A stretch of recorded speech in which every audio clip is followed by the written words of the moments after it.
Hello everyone. कल जैसे हमने पढ़ा था कि प्लानिंग के बारे में, कि प्लानिंग क्या होती है, थिंकिंग इन एडवांस। फ्यूचर में जो हमने एक्शंस लेने हैं उसके बारे में प्रेजेंट में ही सोचना। उसके बाद फिर हमने उसके फीचर्स पढ़े थे। आज हम पढ़ेंगे सिग्निफिकेंस और इम्पोर्टेंस ऑफ प्लानिंग, मतलब कि हमें प्लानिंग क्यों करनी चाहिए, उससे हमें क्या फ़ायदा होता है, कि इंपॉर्टेंट क्यों है हमारे लिए प्लानिंग करना।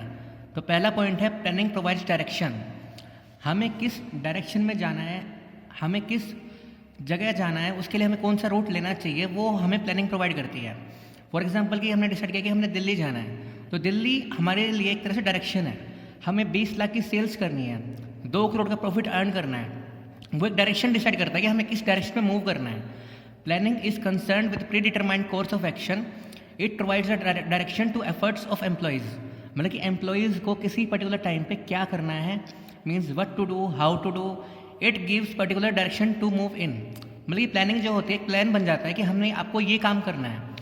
आपको अगर कोई पता होगी आपको ये काम करना है, तो आपको चीज़ क्लियर हो जाता है कि आपको इस डायरेक्शन में मूव करना है, इससे दूसरी डायरेक्शन में नहीं जाना है।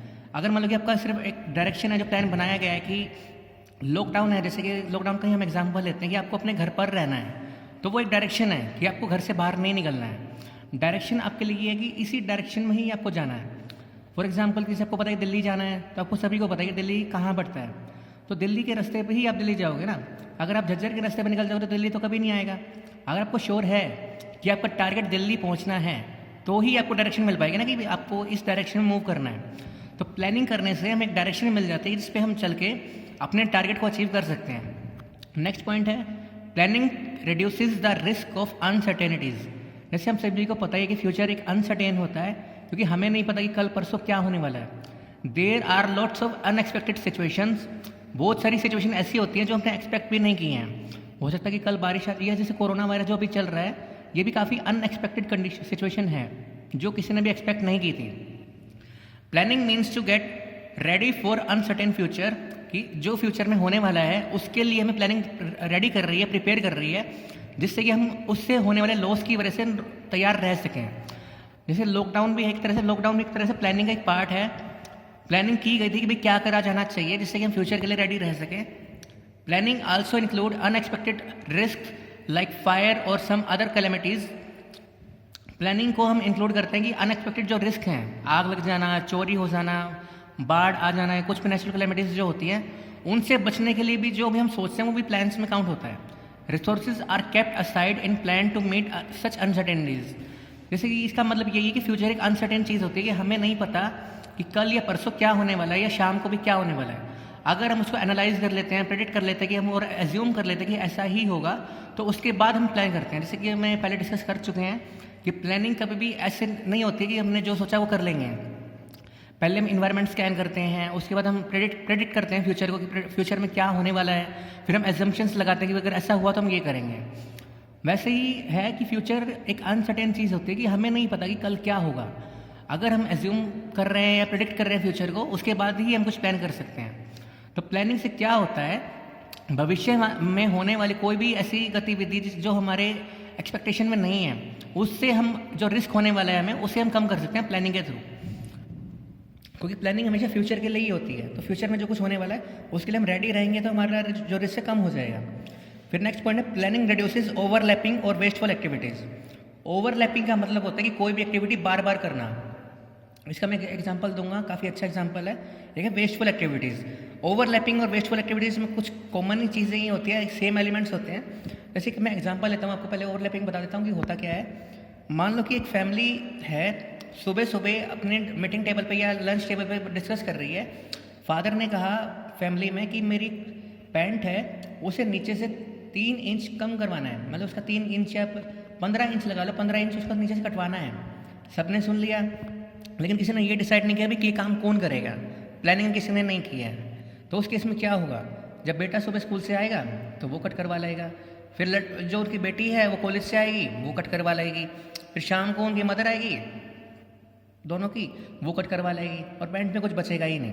बल्कि ओवरलैपिंग होने की वजह से रिसोर्सेज वेस्ट हो जाएंगे और कोई यूज़ नहीं निकलेगा, कुछ बेनिफिट नहीं निकलेगा उसका।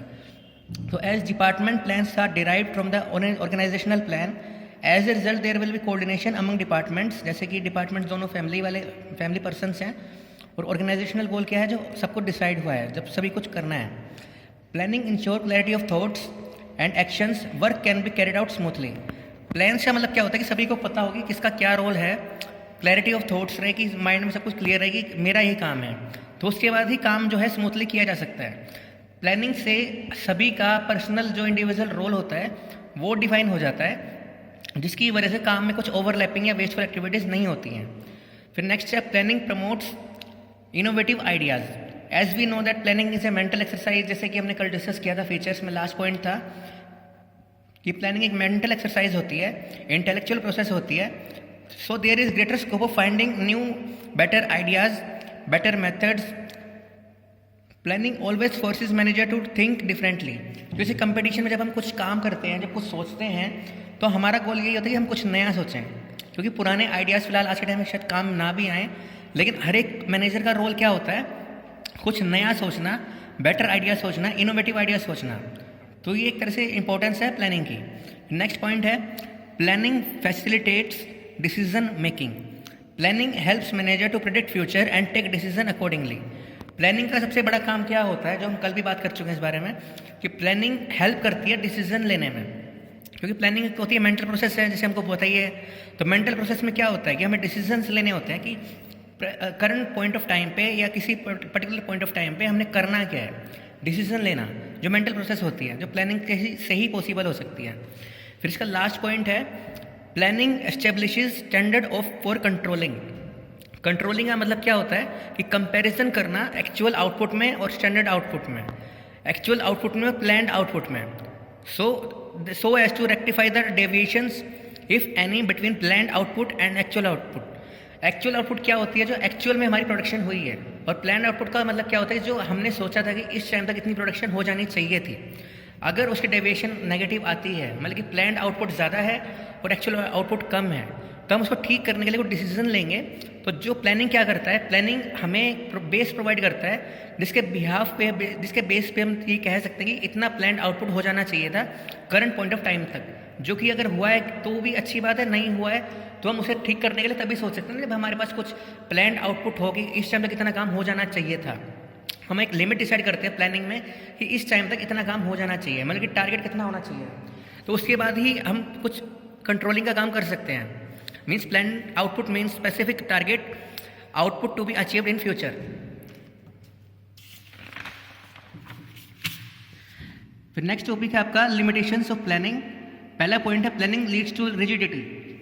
प्लानिंग में क्या होता है कि जो भी प्लान बन जाता है तो उसके अकॉर्डिंग सभी को चलना पड़ता है, काफ़ी रिजिडिटी उसमें आ जाती है, फ्लेक्सिबिलिटी उसमें नहीं रहती है, क्योंकि with in A same plan, with in a particular plan आप सभी को एक अपना जो फ्यूचर है या जो अपने कोर्सेज ऑफ एक्शंस हैं वो सभी के लिमिटेड हो जाते हैं, डिसाइडेड हो जाते हैं। किसी भी करंट पॉइंट ऑफ टाइम पे एकदम से ही प्लान को चेंज करना मुश्किल होता है, ये इम्पॉसिबल भी हो सकता है। The means once plans are made to decide the future course of action, the manager may not be able to change them. This kind of rigidity in plan may create difficulty. मान लो कि एक plan बन चुका है और सभी को उनके एक्शंस, रोल सब कुछ बता दिए गए हैं, लेकिन एकदम से मैनेजर एबल नहीं हो सकता है कई बार प्लान को बदलने में। तो ये रिजिडिटी क्या बढ़ाती है, मैनेजर्स की प्रॉब्लम्स बढ़ा रहती है, और प्लान्स कभी कभी फेल भी हो सकते हैं, क्योंकि प्लान जो बनाए गए थे, कल बनाए गए थे, आज हो सकता है कि एकदम सिचुएशन बदल जाए, तो सिचुएशन के अकॉर्डिंग अगर आपको प्लान में चेंज करना है तो आप एकदम से नहीं कर सकते हैं। तो प्लानिंग की सबसे बड़ी लिमिटेशन होती है प्लानिंग लीड्स टू रिजिडिटी, काफ़ी रिजिडिटी बहुत ज़्यादा होती है। सेकेंड पॉइंट है planning may not work in dynamic environment. जैसे मैंने भी बताया ही है कि इन्वायरमेंट रोज़ बदलता रहता है, या रोज़ एक दिन में भी बहुत बार बदलता रहता है। तो business environment is very dynamic, इसके बारे में पढ़ भी चुके हैं। Like changes in technological, economic, social environment, it becomes tough to analyse these changes. Plans में fail if the changes are very frequent. अगर जो चेंजेस हैं इन्वायरमेंट में काफ़ी फ्रिक्वेंटली हो रहे हैं, काफ़ी स्पीडली हो रहे हैं, तो हमें उसके अकॉर्डिंग प्लान बनाना काफ़ी टफ होगा, और प्लान हमारा फेल भी हो सकता है। फॉर एग्जांपल कि हमने प्लान बनाया था कि कल हम 2 लाख यूनिट्स प्रोड्यूस कर लेंगे, और कल लॉकडाउन हो गया या कर्फ्यू लग गया, तो हमारा प्लान फेल हो जाएगा, क्योंकि प्लान हमें इतना भी लंबे टाइम का नहीं बनाना है जो हमारा फेल भी हो जाए, क्योंकि हमें ये भी देखना है कि जिस चीज़ में हम प्लान बना रहे हैं उस चीज़ का एनवायरनमेंट जो है कितनी जल्दी बदलता है, उसके अकॉर्डिंग ही हमें प्लान बनाना चाहिए। तो मीन्स क्या है कि प्लानिंग मे नोट लिखा है, इसका ध्यान रहे कि मे नोट का मतलब होता है कि काम चांसेस हैं कि वर्क ना करें, ऐसा नहीं कि श्योरिटी नहीं है कि काम नहीं करेगा। Planning may not work in dynamic environment, मतलब डायनामिक इन्वायरमेंट में प्लानिंग कभी कभी फेल हो सकती है। इसका मतलब सिर्फ ये है कि कभी कभी फेल हो सकती है, हर बार नहीं। तो तीसरा पॉइंट है, it reduces creativity. With the planning the manager start working rigidly. Planning के साथ में मैनेजर जो होता है रिजिडली काम करता है, जैसे ऊपर हमने डिस्कस भी किया है। They become blind followers of the plan only. They stop giving suggestions and new ideas to bring improvements in working. जब एक प्लान बन जाता है तो सभी उसके ब्लाइंड फॉलोअर्स बन जाते हैं। कोई ये नहीं सोचता कि प्लान में कुछ गलती हो सकती है, कुछ अपने सजेशन नहीं देते हैं, कुछ नए आइडियाज़ नहीं सोचते प्लान बनने के बाद में, सिर्फ उसे फॉलो करते हैं। तो ये क्या दिखाता है कि इट रिड्यूसेस क्रिएटिविटी। जो प्लान बना रहे हैं, जो प्लान फॉलो कर रहे हैं, उन सभी की क्रिएटिविटी कम हो रही है। वो अपनी आइडियाज़ को बनने ही नहीं दे रहे हैं, कुछ सोच ही नहीं रहे हैं, बस आइडिया को फॉलो करते हैं वो। तो प्लानिंग इन्वॉल्व्स ह्यूज कॉस्ट। जो फोर्थ पॉइंट है इसका, प्लानिंग काम कौन करता है? एक्सपर्ट्स करते हैं, प्रोफेशनल एक्सपर्ट्स करते हैं। कंपनीज बहुत सारा खर्चा करती है उनको हायर करने के लिए, जिनका काम होता है खाली सोचने का। Along the salary of these experts, the company has to spend lot of money and time to collect facts and figures. Company को बहुत ज़्यादा पैसा खर्चा करना पड़ता है फैक्ट्स और फिगर को इकट्ठा करने के लिए, और इन प्रोफेशनल एक्सपर्ट्स को सैलरी देने के लिए, रिसर्च एंड डेवलपमेंट की पेमेंट करने के लिए, जिनका काम खाली यही होता है कि फ्यूचर को सोचना कि फ्यूचर में हमने करना क्या है। और ऐसा कहा जाता है अगर कोई कंपनी खर्चा कर रही है रिसर्च एंड डेवलपमेंट में या R&D में, तो वो कंपनी काफ़ी अच्छा प्रॉफिट अर्न कर सकती है, क्योंकि उसके पास रिसर्च एंड डेवलपमेंट के लिए पैसे हैं। तो planning involves huge cost. Planning कोई इजी चीज़ नहीं होती है, हर एक की बस की चीज़ नहीं होती है। इसमें काफ़ी खर्चे वाली भी चीज़ है। अगर आपको प्रोफेशनल एक्सपर्ट चाहिए तो ये बहुत एक ऐसी चीज़ है, अगर आपको प्लानिंग करनी आ गई तो लगा सकते हो कि आप बहुत ऊंचे लेवल पे ऑलरेडी पहुंच चुके हो। अगर आपको प्लानिंग में किसी की हेल्प चाहिए तो समझ जाओ कि आपका बहुत ज़्यादा पैसा लगने वाला है, वेस्ट में लगने वाला है। तो ये काम बहुत इंपॉर्टेंट चीज़ होती है, प्लानिंग सीखना बहुत इंपॉर्टेंट चीज़ होती है। लाइफ में भी, बिजनेस में भी काफ़ी चीज़ काम आती है ये। तो प्लानिंग की डिसएडवांटेज ये है कि planning involves huge cost unless you are good in planning. ये मेरा पॉइंट है, इसमें बुक से कोई लिंक नहीं है। फिर नेक्स्ट पॉइंट है टाइम कंज्यूमिंग प्रोसेस। प्लानिंग में बहुत सारा टाइम लगता है, क्योंकि हमें बहुत सारे अल्टरनेटिव सोचने होते हैं, प्रॉब्लम्स को आइडेंटिफाई करना होता है। अगर जब तक हम प्रॉब्लम को आइडेंटिफाई नहीं करेंगे तो हमें नहीं पता चलेगी हमने करना ही क्या है। पहले प्रॉब्लम को आइडेंटिफाई करते हैं, हो सकता है कि प्रॉब्लम ही हम गलत आइडेंटिफाई कर जाए, ऐसा भी हो सकता है। फिर उसके बाद हम अल्टरनेटिव सोचते हैं, उसके बाद बेस्ट कौन सा है वो सोचते हैं। अगर किसी टाइम पे एग्जैक्टली सेम टाइम पे ही अगर हमें कोई डिसीजन लेना है तो we have to avoid planning. बल्कि अगर हमें कोई एकदम से डिसीजन लेना पड़े तो प्लानिंग का हमें टाइम नहीं मिलता है। टाइम कंज्यूमिंग क्यों है? क्योंकि हम माइंड में पूरा सोच लेते हैं, मैप बना लेते हैं एक तरह से कि कौन सा आइडिया बेटर रहेगा, जिसके अकॉर्डिंग हमने चलना है, डायरेक्शन कौन सी हमें मूव करनी है जिसमें हमें। तो इसलिए टाइम कंज्यूमिंग प्रोसेस, क्योंकि बहुत ज़्यादा टाइम लगता है इसमें। फिर इसका लास्ट पॉइंट है planning does not give guarantee success. क्योंकि प्लानिंग जो है, बहुत अच्छी प्लानिंग भी हम कर लें तो गारंटी नहीं मिलती हमें सक्सेस की, हमें मिल जाएगी। Sometimes manager have false sense of security. Plans have work very well in the past so not work in future. Planning only provides a base for analysing future, it is not a solution for future course of action, so it does not give guarantee future course of action. Planning जो हो सकता है same plan past में successful रहा हो, लेकिन इसकी कोई गारंटी नहीं है कि सेम प्लान आज भी सक्सेसफुल रहेगा। तो प्लानिंग की डिसएडवांटेज क्या होती है यहाँ पे कि प्लानिंग हमें गारंटी नहीं दे रही कि हमें सक्सेस मिलेगी ही मिलेगी। तो इसका डिसएडवांटेज है कि हम प्लानिंग कितनी भी अच्छी कर लें, उसके ऊपर एग्जीक्यूशन कितना अच्छा कर लें, लेकिन कोई गारंटी नहीं है कि हमारी प्लान जो सक्सेसफुल रहेगा। तो ये था हमारा आज का टॉपिक। एक बार क्विक रिकैप ले लेते हैं।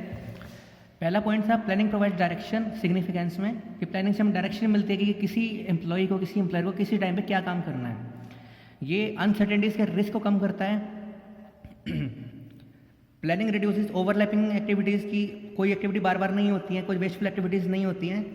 इनोवेटिव आइडियाज़ को प्रमोट करता है, डिसीजन मेकिंग में हेल्प करता है, और स्टैंडर्ड क्रिएट करने में हेल्प करता है कंट्रोलिंग के लिए, मतलब स्टैंडर्ड आउटपुट्स या प्लान आउटपुट जिसको हम कह सकते हैं, जिससे हम डेविएशन निकाल सकते हैं। फिर आते हैं हम लिमिटेशंस पे। प्लानिंग लीड्स टू रिजिडिटी, की कोई भी जो प्लान बन जाता है उसके बाद में कोई डिसीजन नहीं लेता है, कुछ चेंज नहीं करता है, सभी उसके ब्लाइंड फॉलोवर्स भी बन जाते हैं, कोई भी चेंज नहीं कर सकता। कभी कभी सिचुएशन एकदम बदल जाती है तो रिजिडिटी को भी लीड बनाता है एक तरह से। प्लानिंग डायनामिक इन्वायरमेंट में काम नहीं कर सकता है, क्योंकि इन्वायरमेंट रोज बदलता रहता है। अगर जितना फ्रिक्वेंटली इन्वायरमेंट बदलेगा तो उसके अकॉर्डिंग भी प्लान में चेंज करना मुश्किल हो सकता है और प्लान फेल भी हो सकता है। प्लानिंग से क्रिएटिविटी भी कम होती है, क्योंकि जो ब्लाइंड फॉलोअर्स बन जाते हैं वो अपने आइडिया सजेशंस नहीं देते हैं। बोला नहीं। Planning involves huge cost. Planning से हमारी कॉस्ट भी बहुत ज़्यादा आती है, क्योंकि हमें हायर करना पड़ता है प्रोफेशनल एक्सपर्ट्स को, उनकी सैलरी में देना, उनकी रिसर्च एंड डेवलपमेंट में खर्चा करना, काफ़ी सारा टाइम भी लगता है। तो प्लानिंग में काफ़ी ह्यूज कॉस्ट आती है, टाइम कंज्यूमिंग है, काफ़ी प्लानिंग में बहुत ज़्यादा टाइम भी लगता है।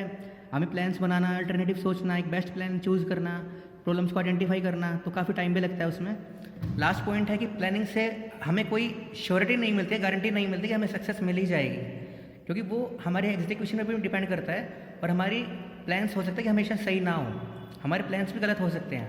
फॉर एग्जांपल कि अगर मैंने सोचा कि आज दिल्ली जाऊंगा, लेकिन दिल्ली मतलब रास्ते में ही मेरा टायर पंचर हो जाता है, तो हो सकता है कि प्लानिंग मुझे श्योरिटी ना देगी मेरी सक्सेसफुल मेरा इवेंट जो है वो रहेगा। Thank you.